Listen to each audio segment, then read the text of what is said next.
We are live on YouTube, and we'd like to welcome you to the JOCO's Hands Off Uhuru, Hands Off Africa update. We have a special guest tonight, Penny Hess, chairperson of the African People Solidarity Committee.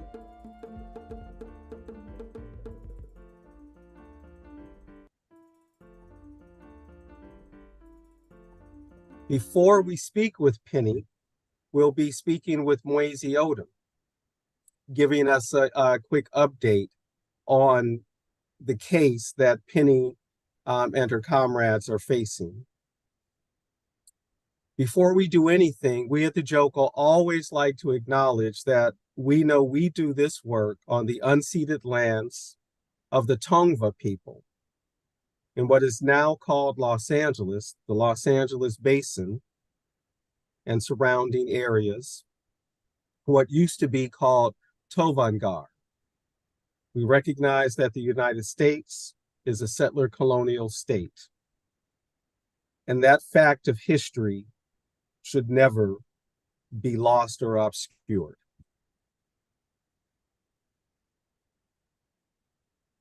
Our first guest tonight is Mwezi Odom. Mwezi joined the African People's Socialist Party to turn over her skills to the Vanguard Workers' Party under the leadership of the African working class. In her capacity, she serves as the administrative assistant to the office of Chairman Omali Yeshitela and leads the Hands Off Uhuru, Hands Off Africa defense campaign. Mwezi is a proud African woman, a lover of African internationalism. She believes Africa and her people will once again be free and self-governing in her lifetime, and she is the mother of two of Africa's best daughters. So we're going to turn it over to Mwezi for an update on the case that is facing Chairman Omali Yeshitela, Penny Hess, and Jesse Neville. Uhuru, thank you so much, Comrade Youssef, for that introduction. And I want to just take a moment to appreciate JOCO Collective. Really want to appreciate you, comrades Youssef, Tasha, and Mila, for inviting us on and really providing this space for the Uhuru movement and the Hands Off Uhuru, Hands Off Africa defense campaign to put forth a very important struggle that impacts all of us. So I know I want to use this time to briefly give everybody an update on where we are with the campaign. And I also want to, as I begin, just want to salute my leadership, Chairman Omali Yeshitela. Chairman Omali Yeshitela is the leader of the African People's Socialist Party and the Uhuru movement, as well as Deputy Chair Onozine Yeshitela, who leads the over 50 economic development institutions of the African People's Socialist Party, and also want to salute the Central Committee of the African People's Socialist Party. So, again, I am the chairperson of the Hands Off Uhuru, Hands Off Africa Defense Campaign.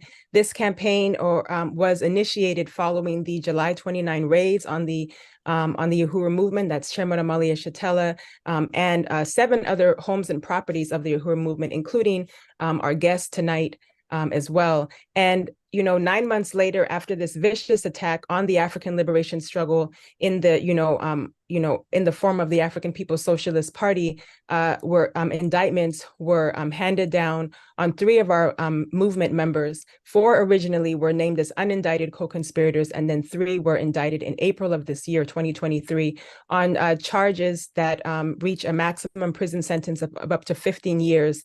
And these indictments were filed by a team of prosecutors and lawyers from various agencies all throughout the Department of Justice, alleging that Chairman Omali Yeshitela and the Uhuru movement, joined in a criminal conspiracy with the Russian government to sow discord in the United States. And, we understand that these are absurd charges. These are charges that have been made historically on the African liberation struggle and Chairman Omali Yeshitela himself.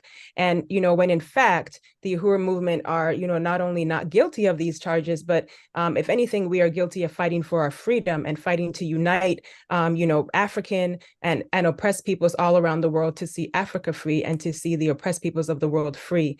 And so these charges were under these old laws, but have been reintroduced in this way to attack political speech, claiming that members of our movements are foreign agents and similar to these other foreign agent laws. And I say all this because on September of this past September, we haven't had an update for a while. We appeared in court and we presented our motion to dismiss on the grounds that this indictment itself is a complete violation of the First Amendment rights. And, in terms of, I just want to read some points here that every quote unquote overt act that Chairman Omali Yeshitela and the Uhuru movement has done is constitutionally protected, right, by this First Amendment right for freedom of speech. And this dates back to looking at the reparations tour and petitioning the United States under the crimes of genocide and running candidates for office, going through the ways that they tell us democratically, this is how you can voice your opinion. The Uhuru movement has always pushed for that, publishing articles in the Burning Spirit to put out the truth to the people. And so we presented this motion to dismiss. Right now, this dates almost 2 months after we had this motion to dismiss, and we are still waiting to hear back from the courts on whether or not the charges on the Uhuru 3 will be dropped. The charges on Chairman Omali Yeshitela, the charges on Penny Hess and Jesse Neville, who are two, white people who worked under the leadership of the African People's Socialist Party to get reparations back to the African community. And so we are in a period right now where we are calling on everybody to, go to our website, go to Hands Off Uhuru, that's handsoffUHURU.org. We have some committees where I just really want to salute our volunteers. We have amazing volunteers, and we have a legal defense committee where we're inviting, if you're a student, if you're interested in the law, if you want to just be a part of a movement that is really working to, provide a better life and to defend a better life for all of us. We invite you to join our legal team, join our social media committee team, join any skills that you have, bring them back to this fight back, because we are expecting trial in February of next year, that's 2024, if we do not hear anything about these charges being dropped. And so again, it's been almost 2 months since we've heard anything, but as we say, as the chairman says, that, victory for us, our victory in the courts will be determined by how we put this out in the streets. And so we want everybody to, know that we're not going to wait until they want to decide that now we're going to talk about it. We're going to talk about it now, and we're going to put it out there. And we have an event coming up this Saturday that I know will be, referenced later on. But all of this, as we look at what's happening around the world and, the people of Palestine and, the people, Palestinians who are fighting for their freedom, people throughout, throughout the so-called Americas, Africa itself, on the continent here within the U.S., we are determined to see victory. And so we want to say victory to Palestine, victory to African people, victory to all colonized peoples, and hands off Uhuru, hands off Chairman Omali Yeshitela. And I'm really looking forward to, turning it over, because I know we're going to hear from one of the Uhuru 3 to really explain why the attacks on white people and why two of the Uhuru 3 members are indeed, North American white people, and why this was also important to try to silence and stifle all the support. So thank you, comrades, so much for this chance to talk about the campaign. And we hope to see everybody at our event on Saturday, December 9th, at 12 p.m. Pacific time. Uhuru. Great. Thank you, Mwezi. Thank you, Yusuf. That was Uhuru. really informative, right? Just what we needed, right? Bringing us up to date. Yes. So yeah, we will transition now to our guest of honor tonight, right? Our primary guest. And I know Tasha's going to shortly share the screen again um, with these fantastic images that she's sharing, but I know that's not what she's trying to share, but they're actually pretty cool to look at while, right? Some really interesting, art images there. But here we are. Okay. So our guest tonight, Uhuru. let's see, there we go. Penny Hess is the chairperson of the African People Solidarity Committee, an organization of white people organizing in solidarity with the movement for the liberation of Africa and African people. The APSC works under the leadership of the Uhuru movement led by the African People's Socialist Party. Penny has been a member of the African People Solidarity Committee since its founding in 1976. She is a tireless organizer who speaks throughout the US and Europe in an effort to educate people that white society everywhere owes its affluence and democracy to the enslavement and colonization of African and oppressed peoples. Hess believes that the only way for white people to understand the current crisis of imperialism is to unite in solidarity with the struggles for national liberation being waged by African and other oppressed peoples.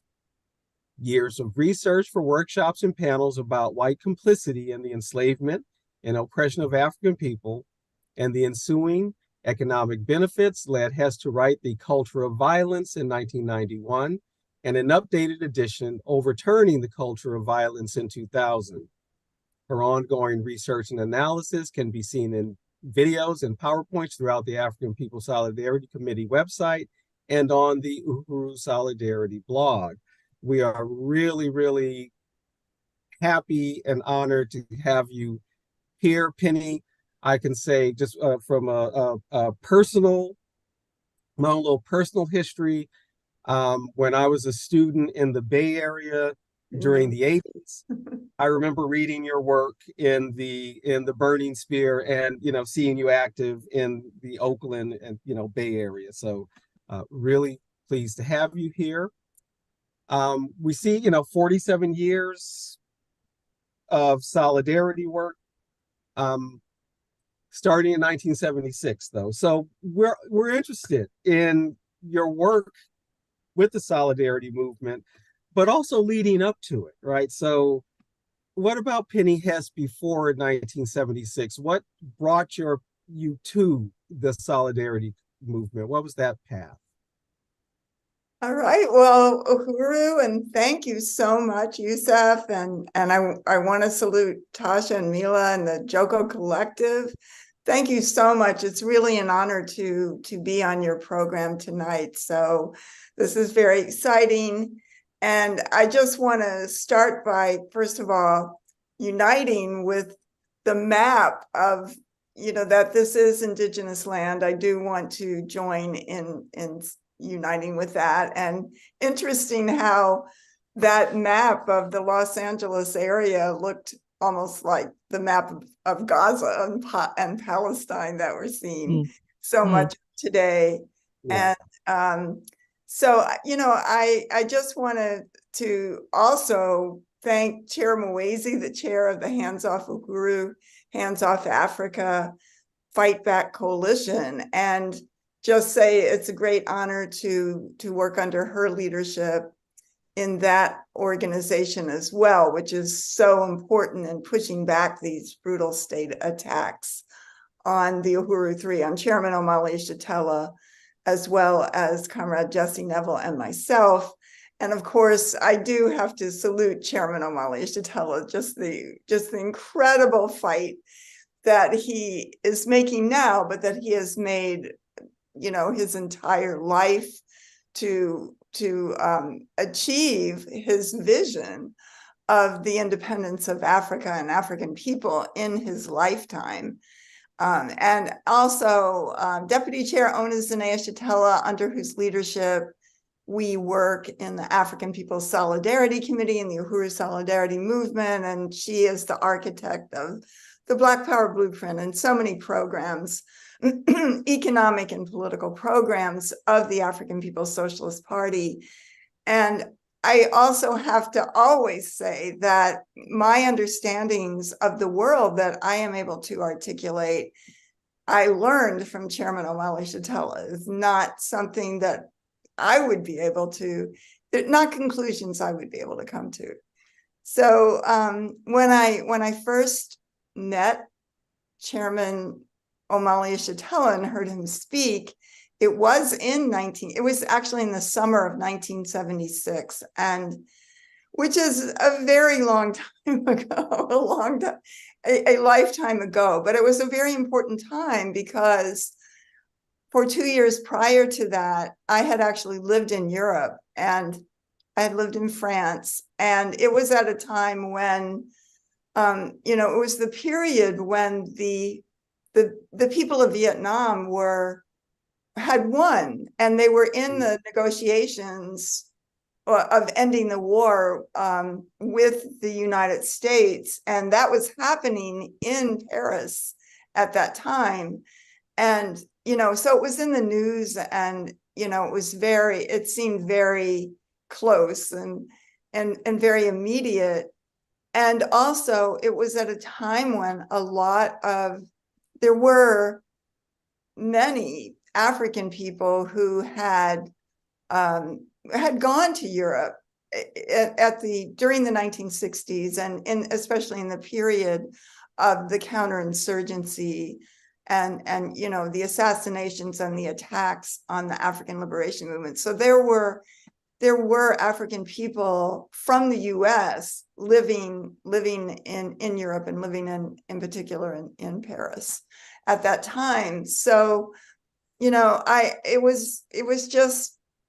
was also a period when the liberation struggles in Angola, Mozambique, and Guinea-Bissau were at their height, and that was being fought. So there was just, it was Vietnam, there was the African liberation movement in the United States, but also on the continent of Africa. All of this was, just the world was electrified with these struggles that were going on.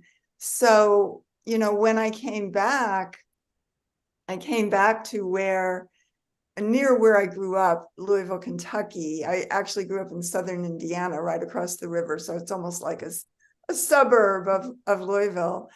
And I was living there, and I met some other people who, I said that I would like to work, or I was interested in working in solidarity with the African liberation movement, or whatever. I didn't know that much about it or how to say it, but one of the people that I talked to said, "Oh, well, there's going to be a great speaker coming next week," or something, and it was actually Chairman O'Malley Shatella, who was on a tour, and he was speaking at the YMCA in the African community of Louisville. And it was, so I went to that event, and it was really amazing, because the chairman, he had a huge easel, and on that easel was a map of Africa, and he basically had a pointer, and he was going through the status of the liberation struggles for independence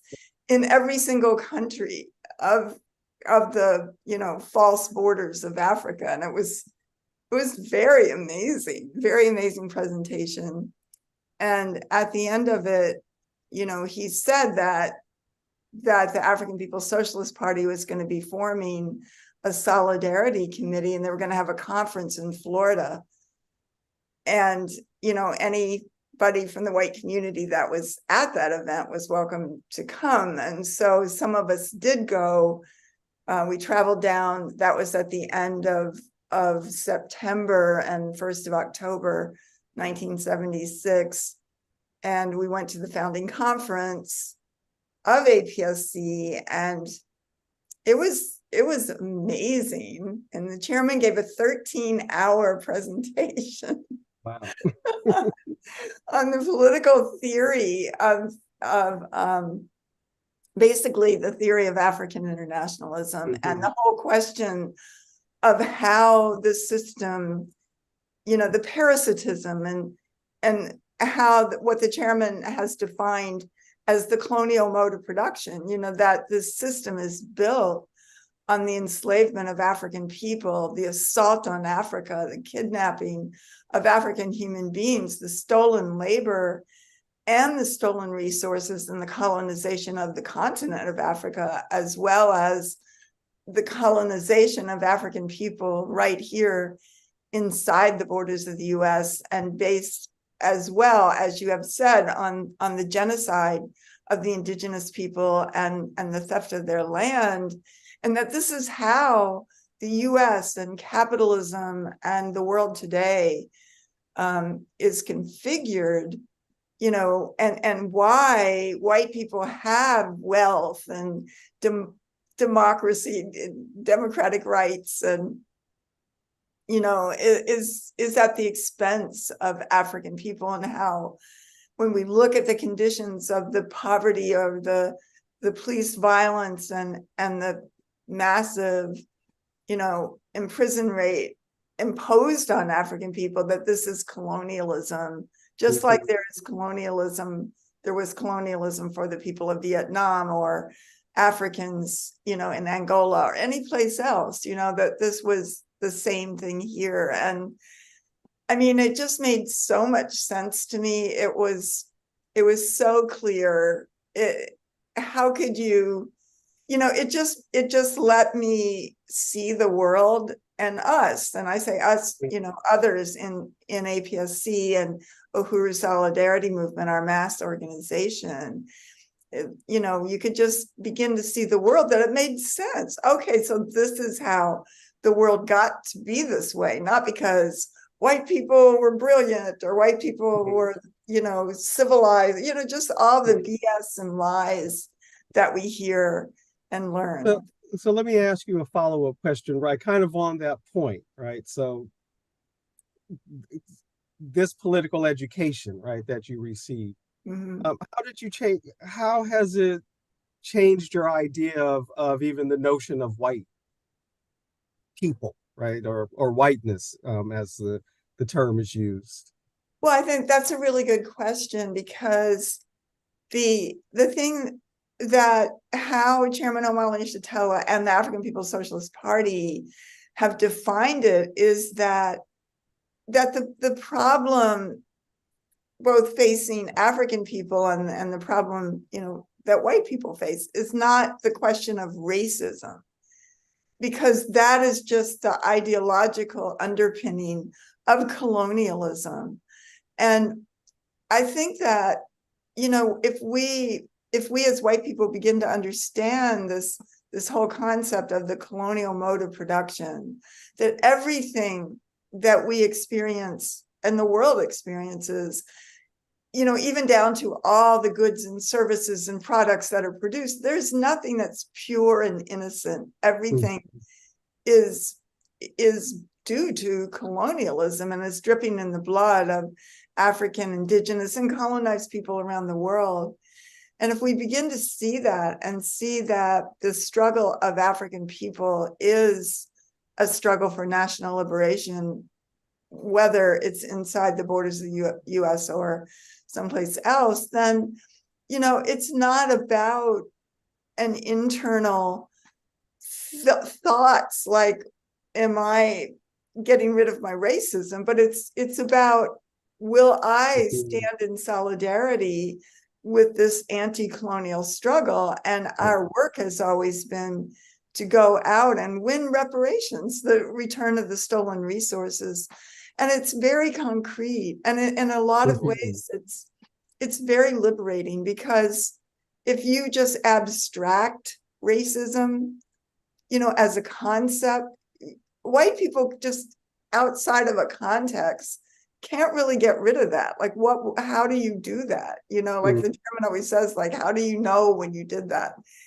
So the goal being, let's say you take your stand as a white person, you take your stand and do the work and organize in the white community and organize for reparations and genuine solidarity from the white community, which might mean in any number of things that we would be responsible to do, at a given time based on the work of the party. So it's very liberating because there's no way to end racism, but there is a way to take a stand as the colonizer nation and to understand that, that we are Right, that.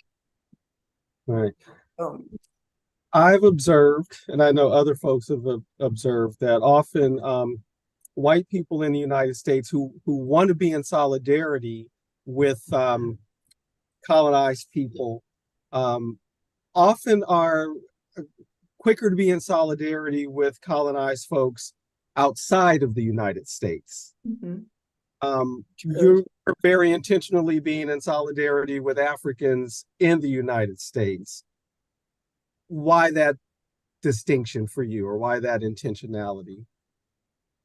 Well, I think that, I mean, I think that the whole system that we live in began with the assault on Africa. That was the first European assault, going out in 1415 from King Henry or Prince Henry the Navigator, invading Africa and stealing all the gold and then beginning to steal and kidnap the human beings. I mean, that's the absolute cornerstone of this system, and all of the other colonial assaults and genocides and occupations and theft, followed in the wake of that. And I think that that's one part of it. And also that the reality is that the stolen labor and stolen resources of Africa and African people created immense wealth. I mean, it can't even be, it's all the wealth, it's like the land is stolen here from the indigenous people, and the land of Africa, of course, is stolen as well. But, just the, what wealth is there? This is what it means, the colonial mode of production. It's like white people don't just have all of, they say that there's something like $80 trillion sitting in the baby boomers, like my generation's wills, wills to the next generation. I mean, that's stolen wealth that's passed down from generation to generation by the white society based on, just this assault on Africa. So, I mean, and also it's clear that even the United States government recognizes that the greatest threat internal to the U.S. is the African liberation movement. I mean, that's one of the statements written in the COINTELPRO documents by the FBI, that they recognize that that the weakest link in the U.S., the thing that can bring down the state is the African liberation movement. And we've seen that multiple times in history. We see that now. And so, and I think the thing is that I also want to say that the African People's Socialist Party and the chairman are the ultimate of internationalists, and have always, in the 47 years that I've been here, have always stood in absolute unconditional solidarity with other forces, the Mexican, the indigenous liberation struggles, the chairman went to Ireland, Chile, Vietnam, the Palestinians. I mean, the very first resolution of the very first Congress of the African People's Socialist Party that was held in 1981 was in solidarity with the Palestinian people. And, just all of this has always been that, and that the African liberation movement is not something at the expense of anybody. It's an embrace of the entire world and all peoples. And that is beautiful. That is beautiful, because everything in this society, in the colonizer, is always about yourself as an individual Mhm. Just jump in the backs of everybody else. Just get it for the bottom line, number one, yourself. Right. Right. And I think that that's what makes white people have so much despair and cynicism, and that Mm. we can be part of the world. We can be Yeah. part of the future through this relationship under the leadership of African people and colonized people. So it's a beautiful thing. Yes. What have been the like greatest challenges in your solidarity work? Well, I mean, we have, the first thing was that the chairman was like, okay, so your job is to go into the white community. And when you're first getting educated and really realizing what we have done as white people, the violence, the lynching, this genocide that we have participated in, at first you're like, I don't want to go into the white community. But we did, of course we did, and that's our job, because Oh. that's what we have to do, and that's why we were created by the party. And I would just say that it's always been really gratifying, because while there, of course, there are people that don't support it, but there are always people who support it, and there Mm. always have been since day Mhm. one. And we have members of Uhuru Solidarity Movement in over 120 cities, Great. but we have literally thousands and thousands of people who have support from the white community, from the Mhm. colonizer nation, who have supported this movement in ways large and small. And For that's internationally. years. Say that again. That's internationally, not Yes, just it United is. States. That's Yeah. true. That's true. Yes. So, you know, That's very optimistic. I mean, that's good to hear, right? That, it's very optimistic. I mean, I'm very optimistic. And of course, Chairman O'Malley used to tell us the ultimate of optimism, to see, that the good, if you will, the mhm. the spirit and liberation and freedom of African people, and therefore the people of the world, Right. will win and will prevail. And absolutely he has never, ever, ever doubted that. And I Yes. feel the same way, because it's inevitable that will happen, that the Yeah. majority of the people on the planet Earth will win. Yeah. And this system of a tiny minority has to go. And we're seeing it in a huge crisis. Right. That are happening everywhere. That's right. Yeah, exactly. Exactly. Um, so you're facing these charges along Mhm. with the chairman and comrade Jesse. Mhm. And I'm really interested, is this something that you all have had to face before? Not necessarily these types of charges, but this kind of state harassment, specifically for the Solidarity Movement members. Well, I mean, first of all, we do understand clearly that this is an attack targeting the African People's Socialist Party, and we are targeted based on, that we're under the leadership of the party. This wouldn't be something that would happen if we were just, doing this on our own. This wouldn't happen. We couldn't be doing this on our own anyway. But so, we're clear about that. But one of the things that is coming out, but it's very clear, is that the African People's Socialist Party and the chairman and, the Solidarity Movement as part of that have certainly been surveilled and harassed and who knows what else, by the US government, and no doubt the FBI, since its very beginning. And even before that, when the chairman led the junta of militant organizations in the 1960s. I mean, there's FBI files for all that. And so, and there have been other things. There have been there's other things that have happened. But overall, we have prevailed. I would say that,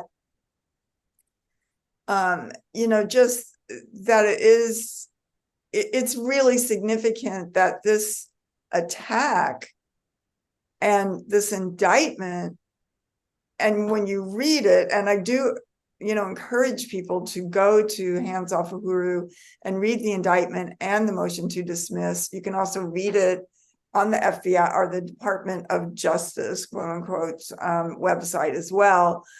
But it's clear that everything that the chairman is facing and we're facing is absolutely a protected speech. Right. Protected speech, and that the chairman is under attack for fighting for and advocating for the fact that African people should be free. African people should have their resources, should have their land, their self-government, their culture. That's what he is being attacked for. And as white people, we're attacked for advocating and raising reparations and fighting against genocide, the genocide of African people. So it's, in the indictment as it is, laid out, they have something called overt acts. And I had to look that up, like what the heck is an overt act? But an overt act is what they say your criminal acts are. So a couple of our criminal acts are: one, a genocide petition, which they say that the Russians told the chairman to do, even though the African People's Socialist Party held, as one example, the first tribunal on reparations to African people using the Genocide Convention of the United Nations in 1982, right, and has always raised that. And the African People's Solidarity Committee has held marches against genocide since about 1979. And if I were at our office, you would see signs behind us where we were, holding signs saying no more genocide in our name, which was always our theme. Right. And, so this is what our criminal acts are, according to the state, that we are made a petition for genocide, against the genocide of African people. And then another of the overt acts is a reparations tour, which it said that in 2014 or 2015 or whatever it was, that the Russians told the movement, the party and the movement, to do that. But yet we have had reparations tours for 40 years. Yeah. Every year we have the Day of Reparations to African people. That is a mandatory main event of the Solidarity Movement every year. We have had that, since the 80s, the Day of Reparations to African people. And so we, are under indictment for raising the genocide, that African people face genocide, which anybody can see. If you look at the law, the convention by the United Nations, all of the different, aspects of genocide are faced, of course. Are faced. That's right. African people. And then we're facing it for going on tour to advocate for reparations to African people. For reparations. At the United Nations in particular. United Nations tour, I think it was that 2015, when the daughter of Frantz Fanon came and she spoke in several cities. And so the Uhuru movement and we went, the Solidarity Movement went on much of that as well. Went to Chicago, Jackson, Mississippi, New York, and Washington, D.C. it was open. People could go up Yeah, and speak. And it was really important that that it was determined that by Fanon's daughter, as well as the United Nations, that reparations are owed, indeed are exactly. owed to African people in That the is, that's US. right. The UN body, right? Yeah, So um, those are the overt acts, right? So these acts that have there's already a long pattern and history of that kind of activism and organizing. totally. But then there's also a long history of it must be the Russians or somebody else, right? Outside agitators stirring Yeah, up. So, totally. I mean, which is in itself is so insulting, but Very, is an old colonial tactic, right? yeah, Also, so well, correct. we have reached the end. Really, we're over time, but Okay. we really feel like we didn't have enough time. Um, but we do want to announce well, no, before we announce anything, we want to thank you. I mean, you were so Yes. forthcoming, really appreciate, how much you shared, some of your history before coming into the party, and meeting the chairman and even those early years. And indeed, you gave history of the solidarity movement. I didn't even really have to ask that question directly because you handled it already in your comments. Appreciated that. So thank you so much. And we do want to make sure we make the announcement for the event that's coming up today. I mean, not today, but this weekend, Saturday, yeah. in terms of this attack on anti-colonial speech and call Yes, fire out, right? And this very old tactic, right, of accusing folks of what was that canard so-called reverse racism, right, and all this, yeah, and that is the and way. this recent charge of anything that is critical of Zionism and the Zionist state Mhm. is considered anti-Semitic, right? So Right. Right. It's really taking that on. It's yeah, very exciting to take it on. And we see, in fact, universities now are being, I just saw that today that, these university presidents, and they can't defend that their students are criticizing the state of Israel and right, Zionism, and yes, but this is really, with the leadership of the chairman, going to clarify this in a powerful way. So it should be a really great webinar. And there's going to be some, or maybe Chairman Wasey could come on and say a little bit more about yes. it. If you want. I You want to didn't No, know. jump in? actually, yes. Sister Mwezi just sent me a script to read. Asked me if Okay, I could go read it for it, because she had Tasha. to switch devices. So yes, the webinar will include a discussion um, between Palestinian and African liberation struggle leaders and their supporters. We will discuss how the US and the colonial powers, along with their minions, including Israel, used the charge of anti Semitism, quote unquote, to attack legitimate political criticism of the settler colonial Israeli state as a means to stifle free speech and anti colonial struggles for liberation. We are witnessing attacks on activists, educators, students, even celebrities for their support for the Palestinian people. We see the banning of the mention of the Palestinian National Liberation Movement and the support for the Palestinian struggle from the river to the sea. We say, build the anti-colonial free speech movement. And so that is the bit of description about what folk can expect. And certainly this has just been such the terrible occasion of this assault has also been an occasion of great exposure and education. So for anyone Absolutely. listening, yeah, Absolutely. Very don't powerful. miss this don't miss this opportunity. Um, Great. Yes. So yes, and you can go to, let me see if I can see that, tinyurl.com/Africa Palestine. There you go. Register on the Zoom. There you go. But okay. before we go, I just really want to Yes, thank yes. So once, you. if you had any final comments. Well, I just want to thank you so much, Yusuf, and I do remember seeing you way back in the day and out in Oakland. Oh, Wow. We yay. were all very much younger, and it Yes. was a very exciting period, the Oakland years, and Tasha and Mila, and just thank you so much for having us on and for all you do in the Joko Collective, and I know Black is Back, and um, just really appreciate this. Thank you. Thank you so much. YouTube world, that's it.